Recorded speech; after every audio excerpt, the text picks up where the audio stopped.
கடவுள் இல்லை. கடவுள் இல்லை என்பவனை சைவ சமயம் ஏற்றுக்கொண்டது. எப்படின்னு கேட்குறீங்களா? ஒருத்தன் கடவுள் இல்லை கடவுள் இல்லைன்னு சொல்கிறான், அவனையும் சைவ மதம் ஏற்றுக்கொண்டது. உலகத்திலேயே மிகப்பெரிய மதம் சைவ மதம். எல்லா கருத்தின் கொள்கைகளையும் ஏற்றுக்கொள்வதுதான் சைவ சமயத்தின் பெருமை.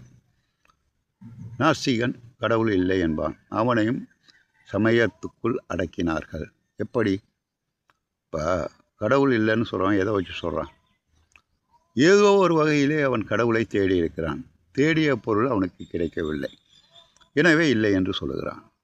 நீ எதற்காக தேடினான்? கடவுள் இல்லை என்பதை நீ தேடினாய் அல்லவா? அப்போது கடவுள் இருக்கிறார், அதை தேடி பார்த்தாய், உனக்கு அகப்படவில்லை, எனவே நீ இல்லை என்கிறாய். எக்ஸாம்பிள் ஒன்று சொல்கிறோம். வீட்டுக்குள்ளே கரண்டு போயிட்டு தீப்பெட்டி எடுத்துகிட்டு வாமான்னு சொல்கிறோம். வழக்க கொளுத்திய பொண்ணு போய் பார்ப்பான், தேடி பார்ப்பான், இருக்காது, இவன் கண்ணுக்கு தெரியாது, வந்துடுவான். ஆனால் தீப்பெட்டி எங்கேயோ ஒரு இடத்தில் இருக்கிறது.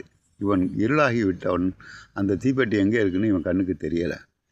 அப்பொழுது அவன் தீப்பெட்டி இல்லை என்கிறான். தேடிய பொருள் கிடைக்காவிட்டால் இல்லை என்று தான் சொல்லுவோம். அதே போல் ஏதோ ஒரு வகையிலே நீ கடவுளை தேடி இருக்கிறாய், எனவே இல்லை என முடிவெடுத்து நீ கடவுள் இல்லை என்று சொல்கிறாய்.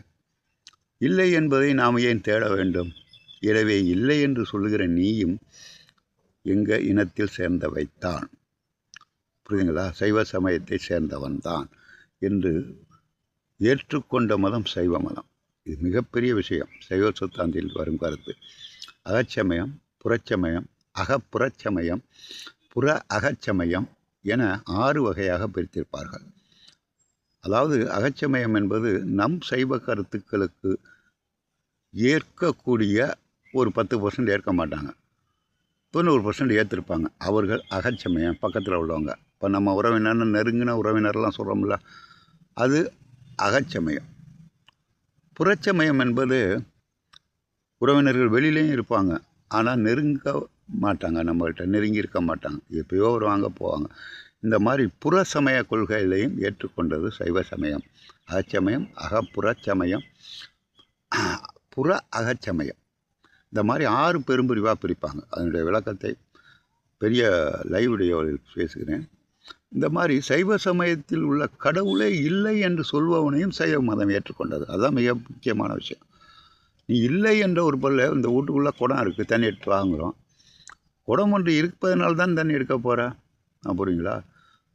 குடமே இல்லை என்று எதை வைத்து நீ சொல்ல முடியும்? இருப்பதை இல்லை என்று எதற்காக நீ சொல்ல வேண்டும்?